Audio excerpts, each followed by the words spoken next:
मैं कहा बिल्कुल पैंदा जी वंडिया पाकिस्तान च कोई भी ऐसा वंडा नहीं है जिस यूरिया ना पैंदा होवे उस तो बगैर यूरिया तो बगैर वंडा कभी तैयार हो ही नहीं सकता जी नाइट्रोजन यूरिया तो मिलनी है ना वो दुनिया की किसी चीज़ तो नहीं मिल सकती मैं कहना जिमीदारों को पाना चाहिए तुसीं कहने तोबा तोबा तोबा तोबा वंडे च यूरिया माल मारना तुसीं मैनूं एक गल दसो जे मैं वंडे च पा दिता तो माल मर जाना है जिहड़ा तुसीं पट्ठियां च पा के माल नूं पट्ठे खवांदे हो उत्थे कबूल है आ बंदा आती हो जो मैनूं ਜ਼ਬਾਨ ਅੜੀ ਹੋਈ ਹੈ ਇਹ ਤੇ ਯੂਰੀਆ ਪਾਉਂਦੇ ਦੇਖੋ ਨਾ ਉਹਨੂੰ ਛੱਡ ਦਿਓ ਤੁਸੀਂ ਕਮਾਦ ਲਾਉਂਦੇ ਹੋ ਯੂਰੀਆ ਪਾਉਂਦੇ ਹੋ ਕਣਕ ਲਾਉਂਦੇ ਹੋ ਯੂਰੀਆ ਪਾਉਂਦੇ ਹੋ ਤੁਸੀਂ ਮੱਕੀ ਲਾਉਂਦੇ ਹੋ ਯੂਰੀਆ ਪਾਉਂਦੇ ਹੋ ਤੁਸੀਂ ਸਟਾਲਾ ਲਾਉਂਦੇ ਹੋ ਯੂਰੀਆ ਪਾਉਂਦੇ ਹੋ ਹਰ ਫਸਲ ਤੇ ਪਾਉਂਦੇ ਹੋ ਉਹਦਾ ਅਸਰ ਕਿੱਥੇ ਜਾਂਦਾ ਹੈ ਜ਼ਮੀਨ 'ਚ ਜ਼ਮੀਨ ਨੇ ਕਿਹਨੂੰ ਦਿੱਤਾ ਫਸਲ ਨੂੰ ਉਹ ਤੁਸੀਂ ਫਸਲ ਵੱਢ ਕੇ ਮਾਲ ਨੂੰ ਪਾਉਂਦੇ ਹੋ ਉੱਥੇ ਕਬੂਲ ਹੈ ਕਿਉਂਕਿ ਤੁਸੀਂ ਆਪਣੇ ਹੱਥਾਂ ਨਾਲ ਪਾਇਆ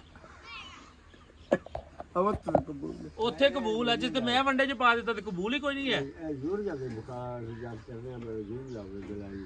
ਚਾਚਾ ਜੀ ਯੂਰੀਆ ਦੀ ਜਿਹੜੀ ਮਾਲ ਦੀ ਅਸੀਂ ਤੁਸੀਂ ਤੇ ਮਤਲਬ ਹਜੇ ਗੋਰੇ ਨਾਲੋਂ ਬਹੁਤ ਪਿੱਛੇ ਆ ਗੋਰਾ ਜਿਹੜਾ ਹੈ ਉਹ ਜਾਨਵਰ ਨੂੰ ਰੂਟੀਨ ਦੇ ਨਾਲ ਪਾਣੀ 'ਚ ਘੋਲ ਕੇ ਰੋਜ਼ ਯੂਰੀਆ ਖਵਾਉਂਦਾ ਵੰਡੇ ਤੋਂ ਹਟ ਕੇ ਵੀ ਤੇ ਮੈਂ ਜ਼ਿਮੀਦਾਰ ਨੂੰ ਮਸ਼ਵਰਾ ਦਵਾਂਗਾ ਜ਼ਿਮੀਦਾਰ ਨੇ ਬਾਹੋਂ ਫੜ ਕੇ ਡੇਰੇ ਤੋਂ ਬਾਹਰ ਕੱਢ ਦੇਣਾ ਮੈਨੂੰ ਲੇਕਿਨ ਫਿਊਚਰ ਦੇ ਵਿੱਚ ਇਨਸ਼ਾਅੱਲਾ ਅੱਲਾਹ ਤੁਹਾਨੂੰ ਜ਼ਿੰਦਗੀ ਦੇਵੇ ਅੱਜ ਤੋਂ 5 7 ਜਾਂ 10 ਸਾਲ ਬਾਅਦ ਤੁਸੀਂ ਇਨਸ਼ਾਅੱਲਾ ਤਾਲਾ ਆਪਣੀ ਅੱਖਾਂ ਨਾਲ ਵੇਖੋ ਕਿ ਹਰ ਫਾਰਮਰ ਆਪਣੇ ਜਾਨਵਰ ਨੂੰ ਯੂਰੀਆ ਰੂਟੀਨ ਦੇ ਨਾਲ ਰੋਜ਼ ਖਵਾ ਰਿਹਾ ਹੋਏਗਾ ਕਿਉਂਕਿ ਉਹਨੂੰ ਪਤਾ ਲੱਗ ਜਾਏਗਾ ਇਸ ਚੀਜ਼ ਦਾ ਉਹਨੂੰ ਸਮਝ ਆ ਜਾਏਗੀ ਉਹਨੂੰ ਇਲਮ ਆ ਜਾਏਗਾ ਇੱਕ ਤੇ ਪਹਿਲੇ ਵੀ ਖਵਾ ਰਿਹਾ ਅੱਜ ਤੋਂ ਨਹੀਂ ਜਦੋਂ ਤੋਂ ਉਹਨੇ ਜਵਾਨੀ ਸਾਂਭੀ ਹੈ ਜਦੋਂ ਤੋਂ ਉਹਨੇ ਮਾਲ ਦਾ ਕੰਮ ਕਰਨਾ ਸ਼ੁਰੂ ਕੀਤਾ ਯੂਰੀਆ ਖਵਾ ਰਿਹਾ ਪੱਠੇ ਦੀ ਸ਼ਕਲ 'ਚ ਖਵਾ ਰਿਹਾ ਤੂੜੀ ਦੀ ਸ਼ਕਲ 'ਚ ਖਵਾ ਰਿਹਾ ਕਿਸੇ ਵੀ ਸ਼ਕਲ 'ਚ ਖਵਾ ਰਿਹਾ ਜਿਹੜਾ ਤੁਸੀਂ ਉਹਨੂੰ ਫਸਲ ਨੂੰ ਦਿੱਤੀ ਹੈ ਤਾਕਤ ਉਹ ਤਾਕਤ ਵਾਪਸ ਪੱਠੇ ਦੇ ਵਿੱਚ ਸਾਡੇ ਕੋਲ ਹੀ ਆਈ ਅਗਰ ਇਹ ਚੀਜ਼ਾਂ ਬੰਦਾ ਗੌਰ ਕਰਨਾ ਸ਼ੁਰੂ ਕਰ ਦੇ ਤਾਂ ਸਾਨੂੰ ਸਮਝ ਆ ਜਾਂਦੀ ਦੁੱਧ ਲੈਣ ਵਾਸਤੇ ਸਾਡੇ ਜਾਨਵਰ ਦੀ ਜ਼ਰੂਰਤ ਕੀ ਹੈ ਦੇਖੋ ਮੈਂ ਇਹ ਨਹੀਂ ਕਹਿ ਰਿਹਾ ਕੱਲੀ ਯੂਰੀਆ ਜਿਹੜੀ ਤੁਸੀਂ ਪਾਓ ਤੇ ਮਾਲ ਦੁੱਧ ਵੱਧ ਜਾਏਗਾ ਜਤੀ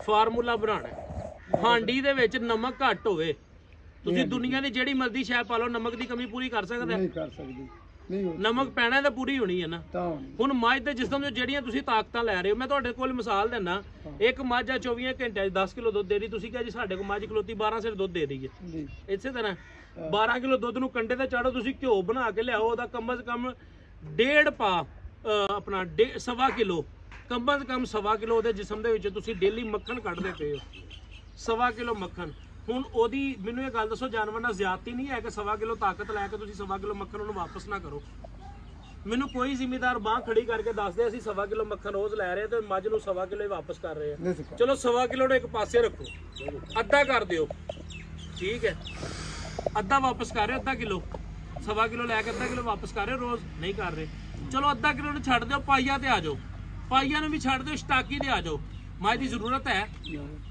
ਬੈਂਕ ਦੇ ਵਿੱਚ 1000 ਰੁਪਇਆ ਰਖਵਾਓ ਜਾਂ ਲੱਖ ਰੁਪਇਆ ਰਖਵਾ ਦਿਓ ਲੱਖ ਦੇ ਪਿੱਛੇ ਤੁਸੀਂ 1000 ਰੁਪਇਆ ਕੱਢੋ 1000 ਤੇ ਬਹੁਤ ਦੂਰ ਹੈ 1 ਰੁਪਇਆ ਕਢਾ ਲਓ ਤੇ ਤੁਹਾਡਾ ਲੱਖ ਰੁਪਏ ਦਾ ਚੈੱਕ ਪਾਸ ਹੋ ਜਾਏਗਾ ਕਿਉਂ ਨਹੀਂ ਹੋਣਾ ਕਿਉਂਕਿ ਲੱਖ ਘਟ ਗਿਆ ਹੁਣ ਜਿਹੜੀ ਰੋਜ਼ ਦੀ ਐਵਰੇਜ ਨਾਲ ਉਹਦੇ ਅੰਦਰੋਂ ਕਿਲੋ ਮੱਖਣ ਨਿਕਲ ਰਿਹਾ ਮਹੀਨੇ 'ਚ 30 ਕਿਲੋ ਮੱਖਣ ਨਿਕਲ ਰਿਹਾ ਉਸ ਮੱਝ ਨਾਲ ਜ਼ਿਆਦਤੀ ਨਹੀਂ ਹੈ ਕਿ ਅਸੀਂ ਖੁਰਾਕ ਨਹੀਂ ਦਿੰਦੇ ਸਾਡਾ ਜ਼ਿਮੀਦਾਰ ਇਹ ਗੱਲ ਸਮਝਦਾ ਕਿ ਅਸੀਂ ਆਪਣੀ ਰੂਟੀਨ ਦੇ ਨਾਲ ਇਹ ਗੱਲ ਸਮਝਦੇ ਆ ਕਿ ਅਸੀਂ ਜਾਨਵਰ ਨੂੰ ਜਿਹੜੀ ਖੁਰਾਕ ਦੇ ਰਹੇ ਉਹਦੇ ਨਾਲ ਜਾਨਵਰ ਦੀ ਜ਼ਰੂਰਤ ਪੂਰੀ ਹੋ ਰਹੀ ਹੈ ਪਾਕਿਸਤਾਨ ਦੇ ਵਿੱਚ ਜਿਹੜੇ ਦੇਸੀ ਫਾਰਮਰ ਨੇ ਨਾ ਸਾਡੇ ਪਿੰਡਾਂ ਵਾਲੇ ਫਾਰਮਰ ਉਹਨਾਂ ਕੋਲ ਮੈਂ ਅੱਜ ਤੱਕ ਮੱਝ ਮੋਟੀ ਘਾਟੀ ਦੇਖੀ ਹੈ ਕਮਜ਼ੋਰ ਮੱਝੀ ਦੇਖੀਆਂ ਨੇ ਤੇ ਉਹਨਾਂ ਦੇ ਕੋਲ ਚਲੇ ਜਾਓ ਉਹਨਾਂ ਨਾਲ ਬਹਿ ਕੇ ਗੱਪਸ਼ਪ ਲਾਓ ਨਾ ਤੇ ਉਹ 2 ਤੋਂ 3 ਵਜ੍ਹਾ ਮੇਨ ਸੁਣਾਉਂਦੇ ਨੇ ਪਹਿਲੀ ਵਜ੍ਹਾ ਇਹ ਸੁਣਾਉਂਦੇ ਨੇ ਯਾਰ ਪੱਠਾ ਕੋ ਨਹੀਂ ਹੈ ਮਾਲ ਵਾਸਤੇ ਦੂਸਰੀ ਵਜ੍ਹਾ ਸੁਣਾਉਂਦੇ ਨੇ ਕਿ ਜਨਾਬ ਸੀਰੀ ਕੋ ਨਹੀਂ ਹੈ ਮਾਲ 'ਚ ਤੀਸਰੇ ਨੰਬਰ ਤੇ ਸਭ ਨਾਲ ਵੱਡੀ ਜਿਹੜੀ ਵਜ੍ਹਾ ਉਹ ਇਹ ਸੁਣਾਉਂਦੇ ਨੇ ਕਿ ਮਾਲ ਯਾਰ ਲਿਆ ਰਿਹਾ ਦੁੱਧ ਦੇ ਨਾਲ ਹੀ ਮੈਂ ਮੋਟੀ ਨਹੀਂ ਹੁੰਦੀ ਮੈਨੂੰ ਅੱਜ ਤੱਕ ਇਹ ਨਹੀਂ ਸਮਝ ਆਈ ਜਿਹੜੀ ਮੇਨ ਚੀਜ਼ ਹੈ ਕਿ ਗੋਰੇ ਨੇ ਚਲੋ ਗੋਰਾ ਬਾਹਰ ਛੱਡ ਦਿਓ ਪਾਕਿਸਤਾਨ ਦੇ ਵਿੱਚ ਜਿੰਨੇ ਗੋਰਿਆਂ ਕੋਲੋਂ ਗਾਵਾਂ ਲਿਆਂਦੀਆਂ ਨੇ ਜਿਹੜੀਆਂ 50 60 65 70 ਲੀਟਰ ਦੀ ਦੁੱਧ ਪੈਦਾ ਕਰ ਰਹੀਆਂ ਨੇ ਰੂਟੀਨ ਦਾ 40 45 ਲੀਟਰ ਜਾਂ 35 40 ਲੀਟਰ ਪੈਦਾ ਕਰ ਰਹੀਆਂ ਨੇ ਉਹ ਗਾਵਾਂ ਰੋਜ਼ ਕਿਲੋ 1.5 ਕਿਲੋ ਵਜ਼ਨ ਵੀ ਵਧਾ ਰਹੀਆਂ ਨੇ ਦੁੱਧ ਵੀ 30 35 ਕਿਲੋ ਪੈਦਾ ਕਰ ਰਹੀਆਂ ਨੇ ਰੋਜ਼ ਦਾ ਔਰ ਬਿਮਾਰੀਆਂ ਵੀ ਕੋਈ ਨਹੀਂ ਹੈ ਉਹਨਾਂ ਜਾਨਵਰਾਂ ਦੇ ਉੱਤੇ ਹੁਣ ਇਹੋ ਜਿਹੀ ਗਰਮੀ ਦੇ ਵਿੱਚ ਉਹਨਾਂ ਨੇ ਵੰਡੇ ਦੀ ਐਵਰੇਜ ਜਿੱਥੇ 2 ਕਿਲੋ ਪਾ ਰਹੇ ਸੀ ਗਰਮੀ ਦੇ ਵਿੱਚ 3 ਕਿਲੋ ਕਰ ਦੇਣੀ ਹੈ ਜਿੱਥੇ ਉਹ 10 ਕਿਲੋ ਪਾ ਰਹੇ ਸੀ ਉੱਥੇ ਉਹਨਾਂ ਨੇ 12 ਕਿਲੋ ਕਰ ਦੇਣੀ ਹੈ ਕਿਉਂ ਕਰਨੀ ਹੈ ਕਿ ਜਾਨਵਰ ਦੇ ਜਿਸਮ 'ਚ ਤਾਕਤ ਜ਼ਿਆਦਾ ਖਾਰਜ ਹੋਣੀ ਹੈ ਉਹਨੂੰ ਜ਼ਿਆਦਾ ਤਾਕਤ ਦੀ ਜ਼ਰੂਰਤ ਹੈ ਤੇ ਸਾਡੀ ਸਾਇੰਸ ਉਲਟ ਹੈ ਅਸੀਂ ਜਦੋਂ ਗਰਮੀਆਂ ਦੇ ਵਿੱਚ ਜਾਨਵਰ ਨੇ ਥੋੜੀ ਜਿਹੀ ਗਰਮੀ ਸਾਡੀ ਗਲਤੀ ਤੋਂ ਹੁਣ ਇੱਥੇ ਜਾਨਵਰ ਬੱਜਾ ਉਸਮਾਨ ਸਾਹਿਬ ਦਿਖਾਓ ਜ਼ਰਾ ਇੱਕ ਵਾਰੀ ਹੁਣ ਇਹ ਖੁਰਲੀ ਦੇ ਉੱਤੇ ਮਾਲ ਨੂੰ ਪੱਠੇ ਪਏ ਨੇ ਇੱਥੇ ਜਦੋਂ ਤੁਸੀਂ 2-2:30 ਵਜੇ ਮਾਲ ਇੱਥੇ ਲਾ ਦੇਣਾ ਤੇ ਮਾਲ ਨੇ ਸ਼ਾਮੀ 6 ਵਜੇ ਤੱਕ ਇੱਥੇ ਗਰਮੀ 'ਚ ਤਪਦੇ ਰਹਿਣਾ ਤੇ ਮਾਲ ਨੇ ਤੇ ਆਪਣੇ ਆਪ ਹੀ ਗਰਮੀ ਕਰਨੀ ਹੈ ਤੇ ਅਸੀਂ ਕਹਿ ਦੇਣਾ ਵੱਡੇ ਦੀ ਵਜ੍ਹਾ ਤੋਂ। ਹੁਣ ਗਰਮੀ ਦਾ ਹੱਲ ਕੀ ਹੈ? ਮੈਂ ਜ਼ਿਮੀਂਦਾਰਾਂ ਨੂੰ ਤੇ ਇਸ ਹਵਾਲੇ ਨਾਲ ਮਤਲਬ ਬੜਾ ਪਰੇਸ਼ਾਨ ਹੁੰਦਾ ਕਈ ਦਫਾ ਕਿ ਗਾਂ ਨੂੰ ਕਹਿੰਦੇ ਨੇ ਨਵਾਉਣਾ ਨਹੀਂ ਚਾਹੀਦਾ। ਕਿਉਂ ਨਹੀਂ ਨਵਾਉਣਾ ਚਾਹੀਦਾ ਤੇ ਕਿਤੇ ਵਜ੍ਹਾ ਕੀ ਹੈ ਤੁਸੀਂ ਦੱਸੋ ਭਲਾ। ਕੋਈ ਸੰਤ ਪਤਾ ਨਹੀਂ ਦੋ ਨਹੀਂ ਨਾ ਨਵਾਉਣਾ ਚਾਹੀਦਾ ਇਹ ਤੇ ਪਤਾ ਹੈ। ਨਹੀਂ ਇਹ ਵੀ ਕੋਈ ਨਹੀਂ ਪਤਾ। ਇਹ ਵੀ ਗਾਵਾਂ ਨੂੰ ਨਵਾਉਂਦੇ ਹੋ? ਅਸਾਂ ਨਵਾਈ ਕਦੀ ਨਹੀਂ ਗਾਂ। ਮੱਝ ਨਵਾਉਂਦੇ ਹੋ? ਮੱਝੀ ਗਾਂ ਕਿਉਂ ਨਹੀਂ ਨਵਾਉਂਦੇ? ਥੋੜਾ ਉੱਚੀ ਬੋਲਿਓ। ਕੋਈ ਪਤਾ ਨਹੀਂ, ਅੱਲਾਹ ਸਾਹਿਬ ਜਾਣੇ। ਇਹ ਪਤਾ ਹੈ ਕਿ ਨਵਾਉਣੀ ਨਹੀਂ ਚਾਹੀਦੀ ਇਸੇ ਕਰਕੇ ਨਹੀਂ ਨਵਾਉਂਦੇ। ਇਹੀ ਚੀਜ਼ ਹੈ ਨਾ। ਤੁਸੀਂ ਮੈਨੂੰ ਇਹ ਗੱਲ ਦੱਸੋ ਕਿ ਬੰਦੇ ਦਾ ਜਿਸਮ ਕਿਹੜੀ ਚੀਜ਼ ਨਾਲ ਬਣਿਆ? ਬੰਦਾ ਨਹਾਉਂਦਾ? ਬੰਦਾ ਨਹਾਉਂਦਾ। ਬੰਦੇ ਦਾ ਜਿਸਮ ਕਿਹੜੀ ਚੀਜ਼ ਨਾਲ ਬਣਿਆ? ਹੱਡੀ ਤੇ ਗੋਸ਼ਤ ਨਾਲ। ਹਾਂ।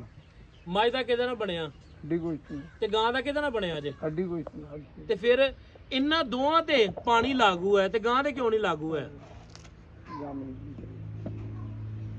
ਹੁਣ ਮੈਂ ਸਮਝਿਆ ਗਾਂ ਵਿੱਚ ਗਾਂ ਨਵਾਉਣੀ ਚਾਹੀਦੀ ਹੈ। ਦੇਖੋ ਕਈ ਬੰਦੇ ਸਮਝਦੇ ਨੇ ਕਿ ਇੱਕ ਦਿਨ ਨਵਾਈ ਹੈ ਤੇ ਅਗਲੇ ਦਿਨ ਗਾਂ ਨੇ ਗਰਮੀ ਜ਼ਿਆਦਾ ਸ਼ੁਰੂ ਕਰ ਦੇਣੀ ਹੈ। ਸਾਡੀ ਗਲਤੀ ਪਤਾ ਕੀ ਹੈ? ਅਸੀਂ ਗਲਤ ਕਰਦੇ ਹਾਂ ਗਾਂ ਨੂੰ। ਪਹਿਲੇ ਨੰਬਰ ਤੇ ਹੁਣ ਜਿਹੜਾ ਮੌਸਮ ਇਸ ਟਾਈਮ ਬਣਿਆ, ਜਿਵੇਂ ਸਾਨੂੰ ਪਸੀਨਾ ਆ ਰਿਹਾ ਇੱਥੇ ਬੈਠੇ ਆ, ਅਪ੍ਰੈਲ ਦਾ ਮਹੀਨਾ, ਅਪ੍ਰੈਲ ਦੀ 9 ਤਰੀਕ ਹੈ। ਤੁਸੀਂ ਮੈਨੂੰ ਇਹ ਗੱਲ ਦੱਸੋ, ਸੌਣ ਭਾਦਰੋਂ ਵਾਲਾ ਮੌਸਮ ਬਣ ਗਿਆ?